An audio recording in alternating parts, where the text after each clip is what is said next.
얀지슈카라는 영웅이 나타나요. 얀지슈카란 영웅인데, 이 사람이 우리나라로 따지면 거의 이순신하고 거의 비슷해요. 근데 이 사람이 원래 이제 출신은 좀 이제 하급 귀족 출신이고, 어릴 때 싸움꾼이었어 가지고 어릴 때 친구들하고 싸우다가 한쪽 눈을 잃어요. 그래서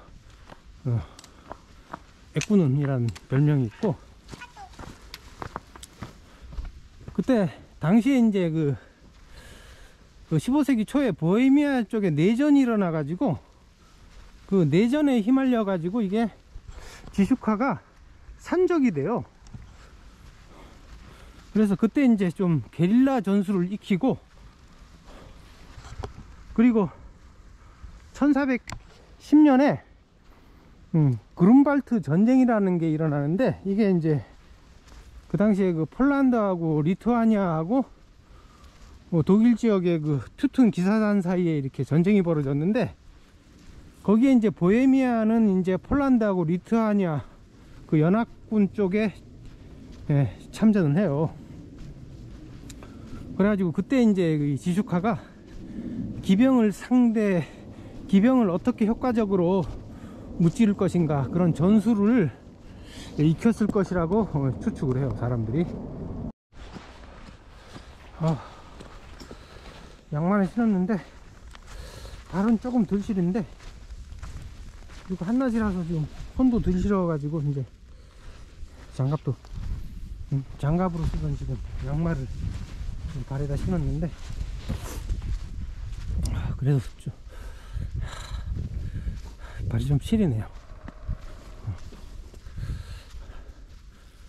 이 얀 지슈카라는 사람이 아주 기막힌 전술을 쓰는데, 그거를 마차 전술이라 그래요. 바겐스버그 택틱이라고. 이 사람이 이제 마차하고 수레를 이용해 가지고 기동 전술을 벌이는데, 거기다 이제 화약을 이 사람이 잘 써요. 그래 가지고 그 당시에 이제 그 소형 무기에 화약을 알갱이 형태로 만들어 가지고 쓰는 거를 발명을 했는데, 지슈카가 그걸 이용해 가지고 권총, 당시에 그 쓰던 그 소총, 머스켓총, 그리고 그 아주 길고 얇은 대포가 있는데, 이게 별명이 스네이크, 뱀이래요. 요 세 개의 화기를 이용해 가지고 이걸 마차에 실어 가지고 아주 신속하게 여기저기 기동하면서 아주 그 기가 막힌 전술을 구사했는데, 이걸 만들어서 이제 이걸 이용해 가지고 이 화기하고 마차를 이용해 가지고 마차 요새를 만들었어요. 이게 웨건 포트라고. 이게 이제 마차를 이용하다 보니까 이게 움직일 수 있는 거죠. 그래서 일종의 현대식으로 따지면 장갑차나 탱크 형식으로 이게 이용한 거예요. 그래서 어떻게 했냐면은, 구체적으로 그 전술을 설명하면은, 일단 고지에다가 이렇게 수레들을 이렇게 잔뜩 모아 가지고 수레 바퀴 사이를 이제 쇠사슬로 묶어요. 묶어 가지고 이 사각형이나 원형으로 이렇게 둘러요. 이렇게. 그렇게 해 가지고 수레의 벽을 만들어 놓고, 그 수레 사이를 이제 큰 방패, 전투용 방패로 이렇게 막고, 그 다음에 이 수레 벽 앞에다가 이렇게 또랑을 파요. 해자를 파는 거죠. 이게 그 옛날 서부 영화의 그 마차들, 마차들이 그 기습을 받으면은 마차들 이용해 가지고 이렇게 방어벽 치는 거, 그 서부 영화에 많이 나오는 거죠. 이게 그 서부 영화에 나오는 그 싸움을 그때 이미 이 지슈카의 그 전술을 이용한 거라고 봐야죠. 이렇게 이제 지슈카가 수레들로 이렇게 벽을 만들고 각 수레 안에다가 20명의 병사를 배치했어요. 그 병사 중에는 그러니까 일단은 대포가 있고 뭐 작은 대포가 있고, 그 다음에 석궁을 쏘는 병사가 4에서 8명이 있고, 권총수가 2명, 창병이나 도리깨를 쓰는 병사가 6에서 8명, 그리고 방패병이 2명, 그리고 운전병 2명, 이렇게 해서 약 20명 정도를 한 수레에 실었다 그래요. 그리고 이제 이 도리깨를 쓴 것을 보면은 이게 이 병사들이 원래 군인들이 아니고 그냥 농민들이에요. 일반 농민들인데, 이 농민들을 무장시키다 보니까 농사 때 쓰던 도리깨를 이제 무기로 사용한 거예요. 그리고 각종 화기도 이제 줘서 무장시키고, 이 농민병을 정규군이 아닌 그냥 농민들을 가지고 이렇게 전략을, 기가 막힌 기동 전략을 구사했다 그래요. 그래서 이렇게 이제 마차 요새를 구축한 다음에 이 적들을 유인을 해요. 적 기병들이 있으면은 적 기병들에게 이렇게 대포를 쏴요. 대포를 쏴면 이제 기병들이 올 거 아니에요. 대포로 유인해 가지고, 그러면 기병들이 가까이 오면 이제 이 권총이나 석궁을 쏴 가지고 이제 기병들을 말에서 떨어뜨려요. 그러면서 이제 적군이 피해를 많이 받으면은 이제 그 수레 요새 뒤에서 이제 보병하고 기병을 출동시켜 가지고 이제 적을 섬멸하는 거죠. 이런 식으로 이제 수레 요새를 이용해 가지고 아주 적의 기병들을 효과적으로 무찔렀다 그래요. 이걸 보면은 그 일본에서 오다 노부나가가 그 조총부대를 운용하던 거하고 비슷하죠. 오다 노부나가가 그 조총부대를 이렇게 3열로 해가지고 3교대로 해가지고서 그 기병들을 격파하면서 이제 전일본의 거의 패권을 차지하게 됐죠. 그 영화 보면은 그 구로자 아키라의 그 각개무사라는 영화가 있죠. 거기에 나오는 그 뭐라 그러나, 다이묘라 그러나, 그 다이묘가 그 다케다 신겐인데, 이 사람이 이제 기병 전술로 아주 일본 전체를 뒤흔들던 사람인데, 이 다케다 신겐이 이제 죽자 그 가짜 다케다 신겐을 세운 게 이제 무영자죠. 이게 그걸 각개무사라고 일본어로 하죠. 이 다케다 신겐의 그 기병을 이제 철기 기마대라 그래 가지고, 이게 풍림 화산 이렇게 4개의 깃발을 든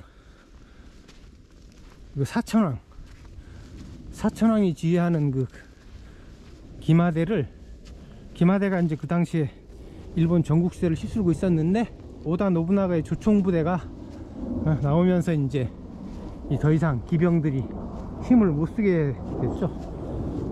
이거를 그 지슈카의 그 수레 요새가 그 비슷한 방법으로 기병을 이제 섬멸한 거죠. 이 얀 지슈카가 이제 이끄는 후스파하고 카톨릭하고 전쟁이 본격적으로 시작된 게, 이게 1419년에 그 7월 13일에 후스파가 시청을 습격을 해요. 그래가지고 그 후에 이제 프라하를 점령하는데, 그때 이제 국왕이 웬체슬라프 4세가 충격을 받아가지고 이제 죽고,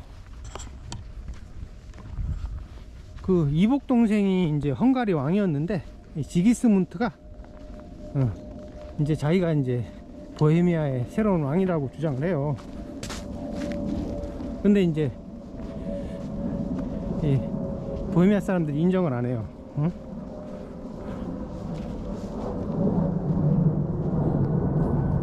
그런데 이제 프라 시민들이 이 지기스문트하고 휴전 협정을 체결해요. 근데 여기에 이제 그 지슈카가 속한 급진파가 있는데, 이 사람들을 타보라이트라 그래요. 이 사람들은 그 지기스문트하고 휴전에 반대해 가지고 프라하를 벗어나요. 벗어나서 이제 프라하 서쪽에 90km 떨어진 풀젠이란 쪽으로 가요.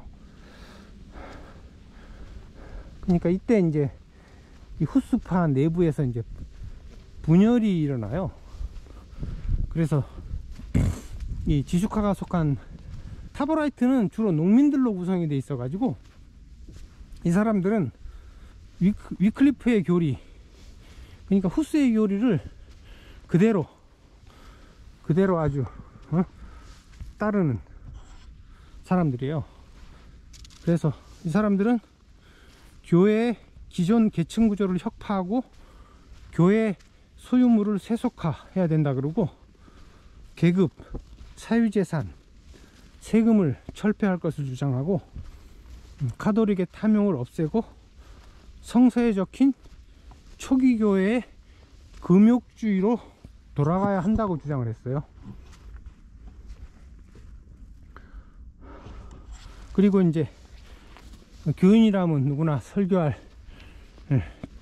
자유를 주라 그랬고, 그 다음에 사제는 이제 신도들이 선택하게 하게 하고, 성경에 근거가 없는 모든 것을 거부했다 그래요.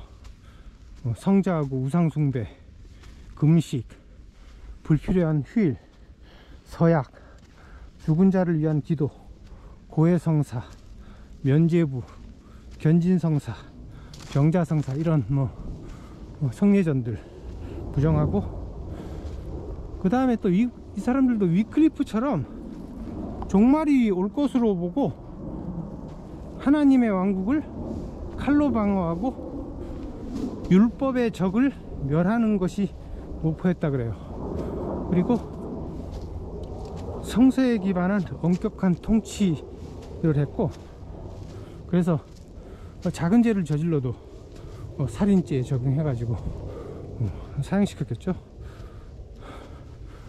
그래서 이 사람들이 타보라이트라고 불린 이유가, 그 보헤미아 그 남부에 그 타보르라는 지역이 있는데, 그 도시에 이제 이 사람들이 정착을 했어요. 그래서 이 타보르란 이름은, 이게 성서에 나오는 지명인데, 이게 변화산이라고 그 마가복음에 나오는데, 이게 길이 험해가지고 조심해야겠네요. 여기가 문어미고개인 것 같아요.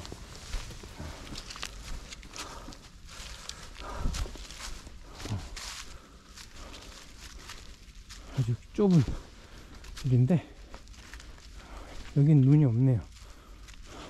이게 마가복음 9장 2절 3절에 보면은 예수께서 베드로와 야고보와 요한만을 따로 데리고 높은 산으로 올라가셨다. 그때 예수의 모습이 그들 앞에서 변하고, 그 옷은 세상의 어떤 마전장이보다도 그보다 더 희게 할 수 없을 만큼 새하얗고 눈부시게 빛났다. 그때 이제 이때 올라간 산이 그 변화산이라는 데인데, 이게 이제 그 히브리어로는 이게 다볼산이라 그래요. 그래서 여기서 따가지고 여기 뭐 얼음이 있어가지고 조심해야겠어요. 말하지 말고.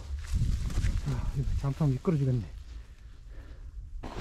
등산 하나 신고 아이젠까지 찼습니다. 아이젠 차면은 이렇게 얼음길에도 자신있게 갈 수 있죠. 얼음길. 히말라야 등산하는 것 같아.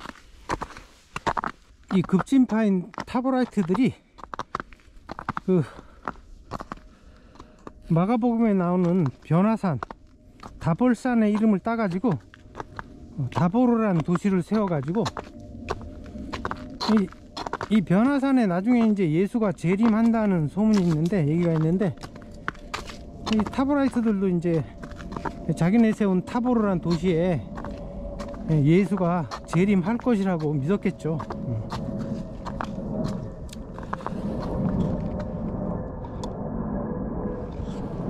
이 사람들은 그러니까 이 급진파들은 그 당시에 그러니까 이 농민들의 상황이 굉장히 안 좋았기 때문에 종말이 와가지고 자기네들을 구원해 줬으면 하는 어떤 급박한 현실적인, 그만큼 급박한 현실적인 그 필요에 의해서 급진파가 됐겠죠. 근데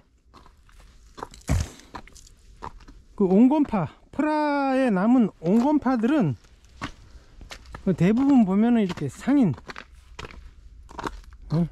상인이고 그 부유한 시민계급이었어요. 그래가지고 이 사람들은 그렇게 현실적으로 급박한 게 없었기 때문에 이 사람들은 그런 타보라이트처럼 이렇게 급진적인 변화를 원하지 않았다 그래요. 그래서 이 사람들은 그 기득권을 유지하기 위해 급진적인 변화를 기피하고 교회의 전체 계층적, 전례적 질서를 유지하면서 그 온건한 개혁을 추구했다 그래요. 그래서 여기에는 그러니까 프라하의 그 상인들하고 그 시민들, 그리고 대학 구성원들, 이런 사람들이 주로 있었다 그래요. 그래서 이 사람들은 프라하의 사조왕이라고 그 1420년 7월에 그 자신들의 그 교리를 만들었는데, 길로 올라가겠어요. 여기서 이제 그들이 주로 주장하는 교리가 양형 영성체 의식이라고, 울트라키스트라고, 이게 성찬식에서 카톨릭에서는 빵만 나눠주는데 이 양형 양성체 파, 이 사람들 그 후수파 중에 온건파들은 포도주도 나눠달라. 그래서 이걸 양형 영성체 의식이라 그러는데, 그래서 이 사람들을 양형 영성체 파라 그래요. 울트라키스트라고, 라틴어로 울트라키스트 같은데, 그 다음에 이 사람들이 두 번째로 이제 이거는 이제 타보라이트하고 똑같이 설교할 자유를 달라 그러고, 누구나 설교할 수 있게 해달라 그러고, 그 다음에 성직자의 빈곤과 교회 재산을 몰수할 것을 주장했고, 그 다음에 지위에 관계없이 중재는 엄벌하라. 아주 그냥 너무 간소하죠. 이게 주장이 너무 후퇴했어요. 그러니까 이게 뭐 개신교로서 뭐 이렇게 처음에 그 위클리파나 후스의 교리하고는 많이 동떨어진 굉장히 너무 미약한 주장을 하고 있죠.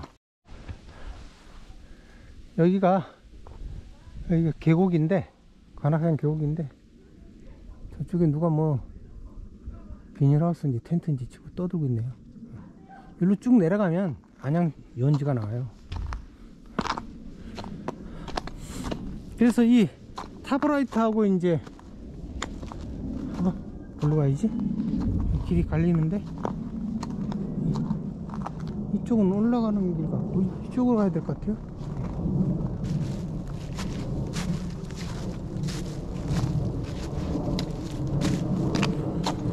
이 타보라이트하고 이제 이 온건파인 울트라키스트 양형 영성체파가 대립을 하게 되는데,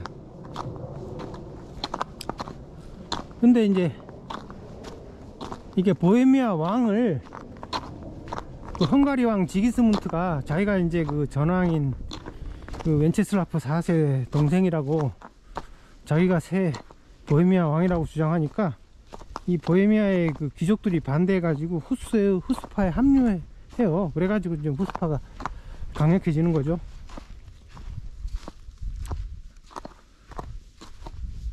그래 가지고 1420년 3월 17일 교황 마틴 5세가 후스파하고 다른 이단파에 대해서 십자군을 선언을 해요. 그래서 그 유럽 전역에서, 유럽 33개국에서 십자군이 모여요. 그래가지고 이 후스파하고 십자군 사이에 이제 전쟁이 벌어지는데, 이게 이제 후사이트 전쟁이라 그래요. 그러니까 이게 전 유럽에서 다 오니까 이게 뭐 거의 세계대전이죠. 이게 그 역사상 굉장히, 유럽에서는 굉장히 큰 전쟁인데, 무려 이게 이런 십자군이 5번이나 소집이 돼요. 근데 이제 후스파가 다 승리를 해버려요. 그래서 맨 처음에 그 1420년 4월 4일 아니 5월 20일 그 수도메르라는 지역에서 그 타보라이트가 이 카톨릭 기병들을 격파를 해요. 이게 이제 그러니까 지슈카가 이 수레 전술을 써가지고 그 마차요새를 만들어가지고, 그 타보라이트는 그때 이제 농민들하고 어린이들, 여자들 합해서 400명밖에 안 됐는데, 그 카톨릭 측은 그 기병 2000명이었어요. 근데 이제 이 지슈카가 그 늪지에다가 가운데다가 이렇게 마차요새를 만들고, 그러니까 기병이 마차요새를 돌격하다가 늪지에 빠져가지고 허우적대는 틈에 이제 다 이제 죽여버린 거죠. 그래가지고 대승을 거둬요. 이거를 시작으로 이제 그 지슈카가 연승을 하게 되는데, 그러니까 본격적으로 이제 십자군이 이제 공격하는 거는 6월달 돼가지고, 이제 지기스문트가 이제 한 병력이 8만에서 20만까지 됐다 그래요. 십자군이 엄청난 병력이죠. 이건 좀 과장된 것 같은 느낌이 드는데, 유럽에 이렇게 대군이 그 당시에 그렇게 중세에 그렇게 이 정도의 대군이 있을 수가 없죠. 프라하성으로 이제 프라하성을 함락시키려고 프라하성 앞에 집결을 해요. 그래가지고 프라하에 있던 온건파죠. 온건파 후스파가 타보라이트한테 원군을 요청해가지고 타보라이트가 거기에 응해가지고 지슈카가 이제 타보라이트를 이끌고 프라하로 와요. 그래가지고 프라하 성 앞에서 그 비트코프 언덕이라는 데가 있는데, 거기서 이제 십자군을 기습 공격해가지고 격파해버려요. 그래가지고 이 비트코프 언덕에서 패하니까 십자군들이 지리멸렬돼가지고 물러나요.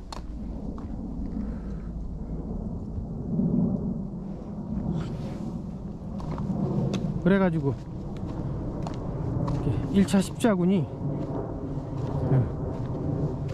허무하게 이게 무너지는 거죠. 이게 엄청난 대군이, 타보라이트는 병력이 얼마 되지도 않을 텐데, 병력이 한 2만 명도 안 됐을 것 같은데, 타보라이트하고 그러니까 후스파 합쳐가지고 몇만 명이 안 됐을 것 같은데, 제대로 싸워보지도 못하고 1차 십자군이 괴멸돼요.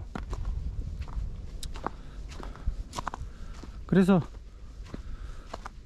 그 다음에 이제 그 지슈카는 타보르로 이제 돌아가고, 그 프라하의 후스파가 11월에 비세흐라드와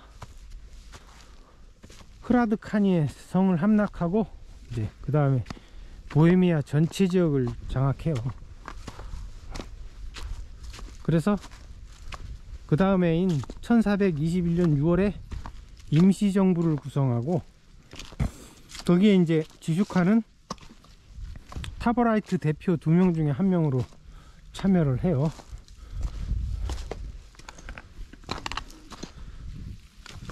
그 다음에 이제 7월에 그 라비성이 있는데,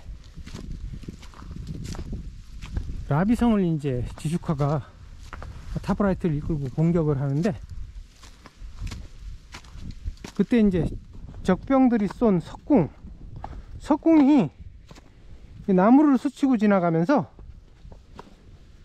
그 나뭇가지들이, 나무 조각이 이제 지슈카의 그 눈을, 성한 눈을 때려가지고 지슈카가 한쪽 눈마저 멀어버려요. 그래서 양눈이 다 멀어버려요. 그래서 라비성은 함락하는데 성공하는데, 지슈카는 2눈이 다 멀어버려요. 그런데도 지슈카가 계속 전투를 지휘를 해요. 지휘를 하면서 계속 무패 행진을 이어나가요. 1차 십자군이 이제 어이없이 괴멸되고 2차 십자군이 이제 결성이 되는데, 1421년 12월에 이제 2차 십자군이 이제 쿠트나 호라라라는 그 보헤미아 중부 지역에 있는 지역에서 이제 그 타버라이트가 거기에 포위돼요. 근데 이제 이 지슈카가 이 수레 요새가 이게 이동 요새죠. 이동 바퀴가 있으니까 이동할 수 있게 이 수레를 일렬로 이렇게 쫙 세워 가지고 한쪽으로 돌파를 하는데 성공을 해요. 그래 가지고 피해를 입지 않고, 그 다음에 이제 1422년 1월 6일 네보비디 마을에서 지기스문트를 격파를 하고, 다시 이제 1월 10일 날 도이치브로드, 이게 보헤미아 남부 지역인데, 여기서 또 지기스문트를 격파해 가지고 이제 2차 십자군마저 괴멸시켜 버리죠. 그러니까 이제 십자군이 지리멸렬하게 돼버리고, 그러다 보니까 이 후스파가 이제 내부의 분열이 이제 다시 또 터지는 거죠. 이게 후스파 내부에서 이제 내전이 벌어지는데, 근데 이제 1423년 4월에 지슈카가 호리체라는 데서 프라하파하고 양형 영성체파 귀족들을 격파를 해요. 그 다음에 8월에 흐라덱 크라로베라는 지역에서 또 그 프라하파하고 양형 영성체파를 격파를 해요. 그래가지고 이제 타버라이트가 이제 보헤미아를 장악하게 되죠. 장악하고 이제 내전을 마무리 짓고, 이제 그 웅건파하고 같이 협력해 가지고 헝가리까지 침공을 해요. 지기스문트가 헝가리 왕이니까. 근데 이기진 못하고 퇴각은 또 지슈카 덕분에 또 성공적으로 퇴각을 하는데 성공을 해요. 그 다음에 또 내분이 일어나 가지고 1424년 1월 스칼리치하고 6월 말레소프에서 그 타버라이트가 프라하파하고 양형 영성체파를 결정적으로 격파를 하고, 9월에 이제 후스파 내에서 평화조약을 체결해요. 그 다음에 이제 10월에 이제 온건파하고 급진파 둘 다 이제 그 협력을 해가지고 연합군이 모라비아를 공격을 해요. 그래서 10월 11일 날 프리비슬라브 성을 공략하다가 이 지슈카가 역병에 걸려서 병사를 해요. 그 지슈카가 죽으면서도 자신의 살가죽으로 북을 만들라고 유언을 해요. 그래서 그 적들이 인간의 손으로 없앨 수 없는 사람을 신의 손으로 없앴다고 말했다 그래요. 그러니까 이순신 장군이 노량해전에서 죽어가면서도 나의 죽음을 절대 알리지 말라고 죽은 이순신이 왜군을 물리쳤듯이, 그리고 또 그 삼국지에, 중국의 삼국지에서도 그 죽은 제갈량이 살은 사마중달을 물리쳤다는 얘기하고 비슷하죠. 이거 아주 감동적인 얘기죠. 그래서 이 지슈카 덕분에 아주 타보라이트는 그 무적의 군대가 된 거죠. 그래가지고 전 유럽이 벌벌 떨었나 봐요. 이후에도 오니까 그 십자군이 3번이 더 십자군이 3번 더 쳐들어오는데, 그 다음에 이제 지슈카가 죽었으니까 이제 후스파 내에서는 그 프로캅이라는 사람이, 이제 프로캅 장군이라는 사람이 이제 지휘를 하게 되는데, 1426년 6월에 아우시그라는 데에서 보헤미아 북부에 있는 지역인데, 여기서 4차 십자군의 대승을 거두고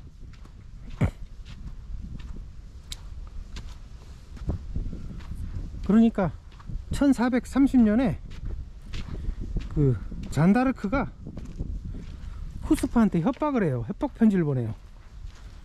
카톨릭으로 복귀하지 않으면은 잔다르크가 십자군을 이끌고 가겠다고 그런 편지를 했는데, 다행히 2달 후에 이제 잔다르크가 영국군한테 사로잡히는 바람에 이제 잔다르크 십자군은 안 오고, 그 1431년에 8월에 그 도마 질리체라는 곳에서, 이게 보헤미아 서부에 있는 지역인데,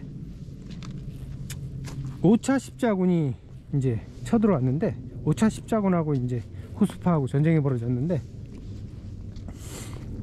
그때는 그 후스파들이 오는 그 행진하면서 노래를 불렀는데, 그 노래 소리만 듣고 또 십자군들이 다 도망쳤다 그래요. 그러니까 그 지슈카가 무패 아주 신적인 전술을 구사하다 보니까, 그때 그러니까 이 후스파라면 그 전 유럽이 벌벌 떨던 그런 군대였다는 거죠.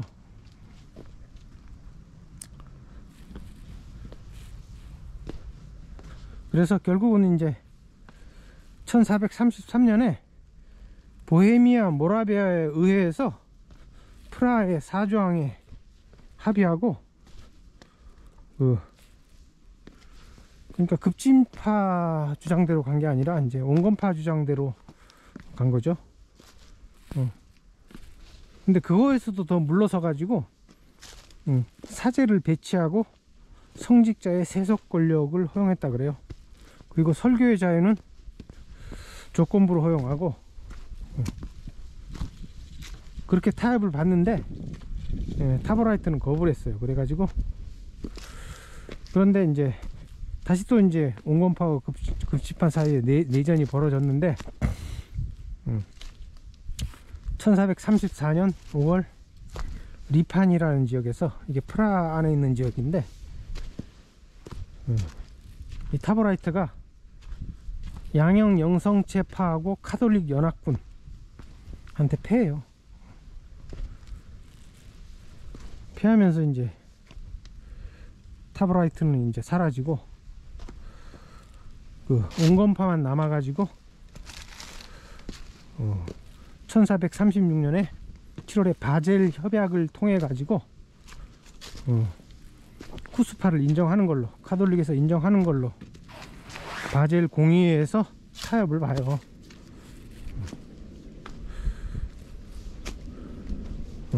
그럼으로써 이제 온건파의 주장대로 이제 교리를 유지하면서 보헤미아에서는 이제 후스파를 인정하는 걸로 귀결된 거죠. 그러니까 후스파 온건파가 카톨릭하고 이렇게 합의한 거를 보면은 당초 후스파 얀 후스의 교리에서는 너무 후퇴해가지고 카톨릭과 별 차이가 없는 것이고, 뭐 이런 거를 얻기 위해서 그렇게까지 뭐하러 그 희생을 해가면서 싸웠는지 의문이 들 정도죠. 그래서 이거를 보면 여기서도 이 종교개혁이라는 게 사실은 종교 때문에 그런 게 아니라 원인은 종교가 아니고 사실은 그 정치적인 권력 다툼 성격이 강하죠. 그러니까 종교는 그냥 명분일 뿐이고 사실은 자신들의 어떤 정치적인 패권, 정치적인 권력을 위해서 종교를 이용한 것이라는 성격이 여기서도 잘 드러나요. 그래서 이 보헤미아에서는 이 1436년 바젤 협약 이후로 거의 200년 동안 이제 후스파가 허용이 되죠. 되는데 이제 1620년에 그 종교전쟁 와중에 그 화이트 마운틴이라는 데서 후스파가 카톨릭 세력한테 패배해요. 그래가지고 이제 후스파는 없어지고 이제 다시 보헤미아 지역이 이제 카톨릭으로 전부 다 바뀌죠. 근데 그 중에 이제 모라비아 교회는 남아가지고, 근데 이 사람들이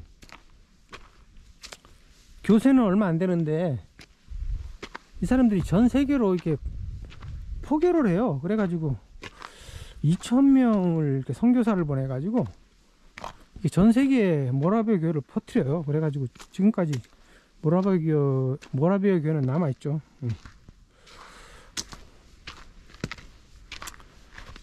지슈카의 그 전투를 보면은 너무 이게 그러니까 이게 지슈카 장군이 전 유럽 역사에서 그 알렉산더 이후에 가장 뛰어난 장군이 아닌가 그렇게 보이네요. 그래서 이게 넷플릭스에서도 작년에 메디벌이라고, 중세죠, 중세란 제목으로 지슈카의 그 일대기를 영화한 게 있어요. 근데 그걸 보려고 그랬는데 이게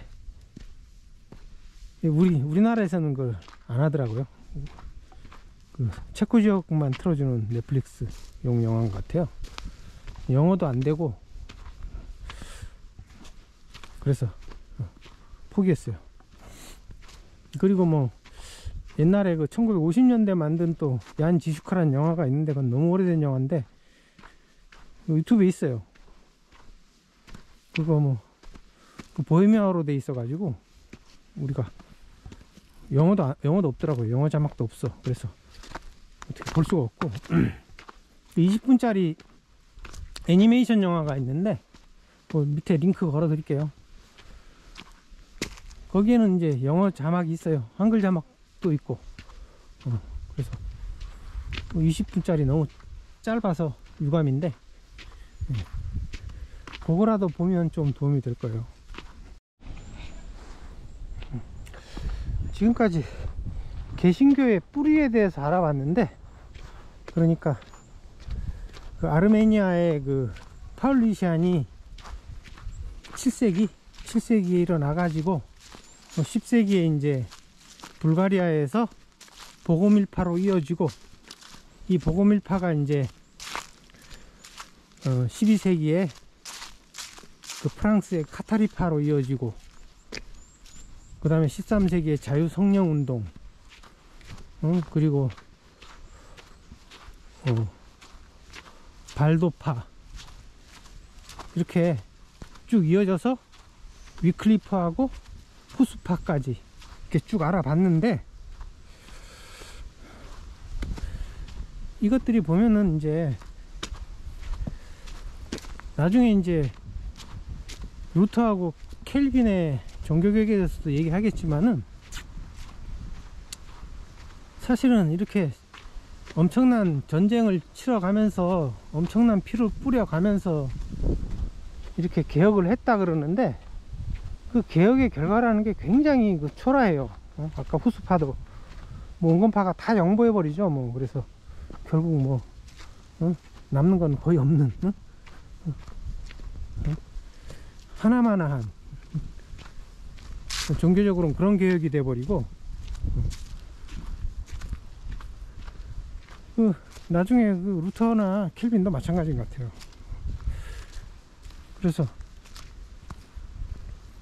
결국은 이게 정치적인 사건이었지, 이게 종교적으로는 별로 의미가 없는 사건이 아닌가, 내가 보기에는. 그래서 이게 전 유럽의 엄청난 전쟁과 비극을 불러왔지만은 결과는 없는, 거둔 거는 소득은 없는 그런 허무한 결과가 초래됐죠. 그래서 이득을 본 거는 이제 유태인들이죠. 유태자본이 나중에 이제 근대 이후에 패권을 장악하면서 이득을 본 건 유태인들밖에 없어요. 그래서 이 종교개혁이 제가 주장하는 거는 유태인들의 선전선동으로 촉발된 것이다, 이렇게 주장을 했는데, 이 종교개혁의 결과를 보면 그 말이 맞는다는 걸 알 수 있죠. 이익을 보는 것이 범인 아니에요.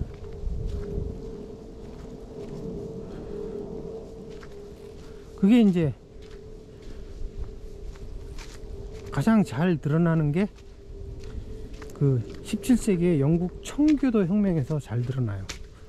그래서 다음 시간에는 루터와 칼뱅의 종교개혁에 대해서 좀 자세히 알아보고, 그 이후에 이제 영국 청교도 혁명에 대해서 좀 다뤄보려고 합니다. 그것까지 다뤄보면 이게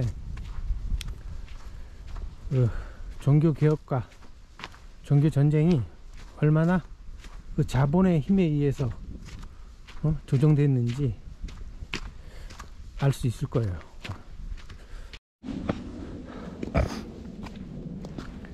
이게 원래 쉬운 길인데, 저기 아래 서울대 수목원이 겨울이라고 이렇게 못 지나가게 잠가놔 가지고, 이게 우회하다 보니까 이게 산길로 가게 된 거예요. 이게 미치겠네.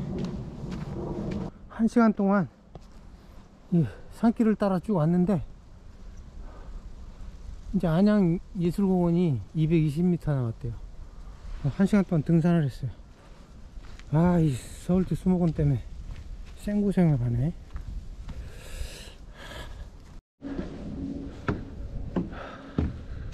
이 서울대 수목원 쪽에 나왔네요. 이제 수목원이 문을 닫는 바람에 빙 둘러가지고 1시간 반 정도 헤매다가, 산속에서 헤매다가 이게 다시 이제 수목원 쪽 계곡으로 나왔어요. 미치겠네.